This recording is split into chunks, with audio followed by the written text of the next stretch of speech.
Hey, Emily, good to see you. Hey Chase, good to see you too. Let's go ahead and dig in. There's plenty to discuss. So for context, we're talking about the grain deal today. In mid-July, Russia pulled out of the grain deal with Ukraine, which allowed for the safe passage of grain transports in the Black Sea. As the war sort of drags on, it's helpful to look at which countries, outside of the direct combatants and sort of supply chain partners in Ukraine, could be impacted by this and impacted by the war in general. And since I've got you on today and myself, we're looking at particularly the impacts of this grain deal and the war itself right now on the Middle East and North Africa and the Asia Pacific region. So I'll start with you. What do you see at the outset as some of the impacts of this grain deal and or some of the latest developments in Ukraine? Yeah. So just thinking as you mentioned, thinking about the impact on the Middle East, and then I'd love to hear your thoughts on the Asia Pacific space. But um, Russia leaving this agreement does disrupt this sort of conduit. The initiative had allowed the export of some 32 million tons of grain to 45 countries since it was struck in July 2022. So that disruption reverberates in some of the parts of the world that are really the most vulnerable to food price shocks. And the Middle East, North Africa, unfortunately for the region, does have a lot of countries that are developing with economies that are struggling in various ways, that are very dependent on external imports of things like basic grains, basic foodstuffs, oils, cooking oils. And there are some countries in the Middle East and North Africa that were exceptionally dependent on Russian and Ukrainian grain. Egypt is probably the biggest one. And so they're definitely, for countries that were already experiencing some food price inflation even before the Russian invasion of Ukraine, and even before this grain deal was struck in 2022. Um, this deal, falling apart a year after, is creating concerns that there will be some food insecurity in those places, primarily visible in things like just the price of food going up, the price of any sort of imported grains going up, the price of flour, especially in non-government subsidized bakeries. So countries like Egypt, countries like Lebanon, that have already like food instability, they've definitely they're definitely in a place where there's a concern that the grain deal falling apart is going to exacerbate those issues in their economies. Did So those areas have yeah, any sort of respite of late? Because I know at least in the U.S. we're starting to see some inflation going down, and going to the grocery store, you can start to see it. It's not quite so bad. yeah. Were they in a similar position in Egypt or Lebanon, or were they still in a quite heavy food inflation scenario? So this just adds fuel to the fire. Yeah, for some countries in the region, we've seen some relief to inflation, but for Egypt in particular, they just experienced their most record high inflation numbers yet, driven by, I think it was 68% increase in food price inflation. Certainly, the grain deal is not the only factor in that, but it is a factor. And we also should say that certainly over the course of the last year and a half since the Russian invasion of Ukraine, there has been the development of some alternate pathways, mitigation, some diversification of supply routes. Egypt has been contracting with other countries to try and get grain. Egypt has also been going directly to Russia to deal on a bilateral level to get grain. And so there has been some of that diversification that helps mitigate against the effects of something like the grain deal falling apart. But still, no, they're still in a high price environment, and for places like Lebanon experiencing hyperinflation, there's not really any real relief in sight. But I'm curious what the situation is in the Asia Pacific theater that you watch really closely. I mean, the most obvious one is China, just because I think you said like 32 million tons or something of grain from the grain deal. China got 8 of those, so this was a big boon for China to have this grain deal going through. And when it fell through, China made no. They didn't hold back in saying that they're quite disappointed this fell through. So I think it gives China a little bit more ammunition on the international sphere to push for, I wouldn't say a middle ground stance on the Ukraine war, but they can at least go to something like the Jeddah talks and say, yeah, we're concerned about the grain deal. We want this to push through.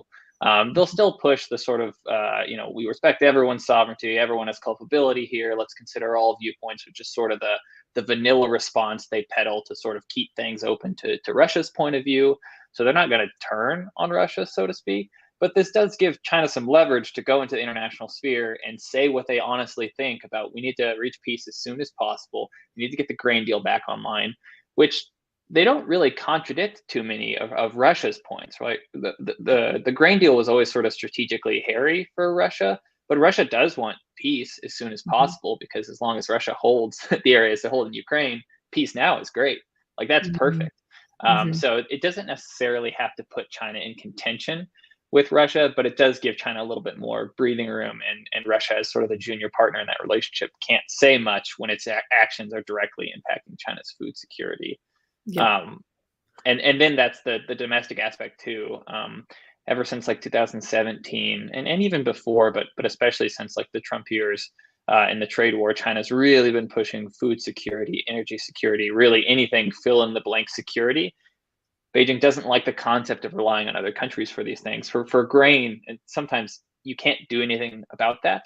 But this will further push China to be pushing localities to make sure they're harvesting, however many million mu, which is some fraction of an acre of grain, which is something interesting. They started putting those back into their 5-year economic plans, which is something that was really popular in the Mao times. We have to harvest ever so much grain or ever so much this and that. And now those are going back in because they're seeing like, no, we really want to reach these grain quotas so that we can be sure that when things like the Ukraine grain deal or other stuff falls through, we can take care of ourselves and we don't have to rely on the geopolitics of the region to deign to give us the food we need Yeah. to feed our people. And that sort of connects to another issue that we've been talking about a lot, which is the general sort of stances toward Russia and in Ukraine, in MENA and in Asia, in these places that aren't sort of, in the Europe theater and the Eurasia theater, sort of more immediately impacted by the conflict. I'm curious if you could expound a little bit on sort of the strategic stances toward Russia that you see in your region, and whether the grain deal falling apart has any kind of impact on that. I mean, especially for Southeast Asia, neutrality is just sort of one of their few options. They don't have much of an option to take a hard stance on this because, one, they can't do much to influence the war either either way, and two, they rely much more on Russia and or the United States than either of those countries rely on them for any particular good. And so they tend to take this stance of, we may not like it. Of course, we want peace. Of course, we want grain to flow, but they don't come out and take really strong stances either way in the war. What's been interesting is East Asia. I mean, China, obviously a big partner of Russia, so it makes sense that they're not saying a ton against Russia and sort of reserving their criticism for when they really need it. Mhm. But Japan and South Korea have been quite interesting because they tend to take sort of the Southeast Asia role. Is they're not quite so um, against engagement in the world, but they also tend to say, whatever's going to hit our economies, we want to be careful about just taking these bold views on geopolitical topics. But Japan has jumped on board with U.S. sanctions to a large degree. South Korea is playing a little hard to get on this end, there, especially with arms to Ukraine, which is something Washington's pushing them heavy on for arms support, and something that South Korea, for its part, is wanting to push is the development of their arms industry. But in both South Korea and Japan, they've had long time stances of not really wanting to throw fuel onto military fires and throw active weapons into war zones. But it's something Washington is certainly pushing them on. it takes time. They've got their own domestic political and legal hurdles to jump through. Yeah, that makes sense. And yeah, in MENA, it's similar. The neutrality component of it is really similar across the region, and especially if you focus on the countries that are more diplomatically significant, geopolitically significant, in the broader Middle East and North Africa region. The Arab Gulf states would be one area that they have really close relationships. Saudi Arabia, the UAE, they have really close relationships with the US, with EU countries, but they also have very close relationships with Russia. And they have really held on to this position of strategic neutrality through the conflict.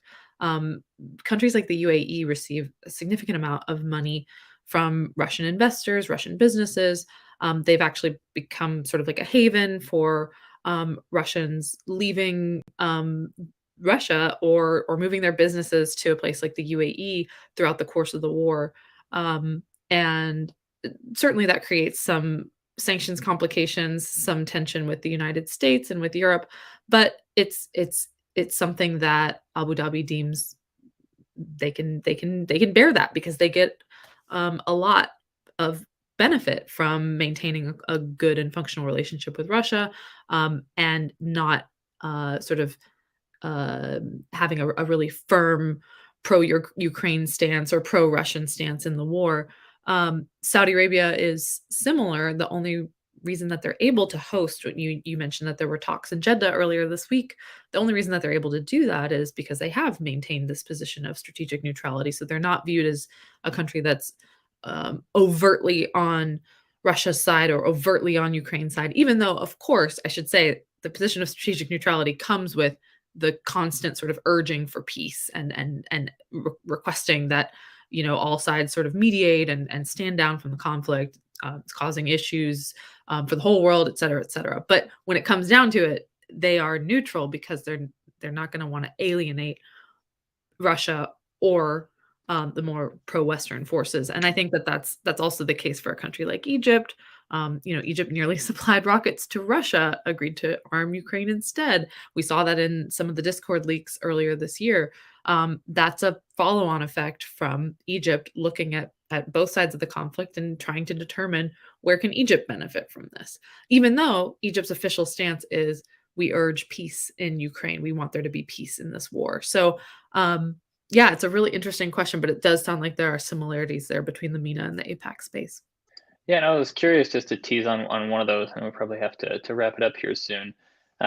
But if the stances you're seeing in the Middle East and North Africa toward peace talks are quite similar to what China is saying, which is like generally we support peace, yes, of course, territorial integrity, all of this, but as I mentioned earlier, the direct and sort of expeditious pursuit of peace as the war stands right now benefits Russia. Is there any sort of parsing of that complication in Middle East and North Africa, or are they generally just saying the same thing? Yes, we would like to pursue peace as soon as possible, and if that just so happens to support Russia's claims, so be it. Or are some of them actually saying no, we think everyone should go back to their respective places? It's generally the former, and just sort of let's urge for peace to take place. I think it would be hard for them to have really sort of proactive and productive relationships with Russia if they were urging the latter. But I mean, things could shift and change. I think that's one reason why it's really interesting to watch the foreign policies of countries like the Arab Gulf states.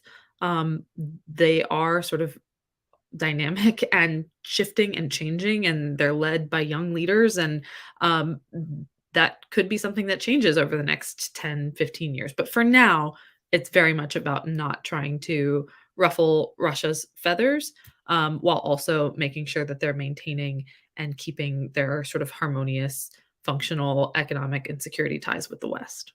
And even with the failure of the grain deal, you don't see this pushing many states in the region to markedly shift their position. No, especially because of some of those mitigation pathways that have been set up, some of the Right. supply chain alternative strategies that have been developed since the really as soon as Russia invaded Ukraine, these countries were working on, okay, well, if we can't depend on Russia or Ukraine for what we get from them, what can we do otherwise? Where can we get some of these imports? And that's been the case since February 2022. Stasis. It seems to be the trend. Yes. The trend in Asia, the trend in Middle East, and peace, generic pursuit of peace, which I Yes. suppose is good. All right, well, we should wrap up. Thanks so much, Emily. Really appreciate it. Of course. Yeah, for our listeners, if you'd like to peruse our analysis on this and many other geopolitical topics of the day, please check out our content at worldview.stratfor.com, or you can learn more about our business services at ranenetwork.com. Thanks so much for watching and listening.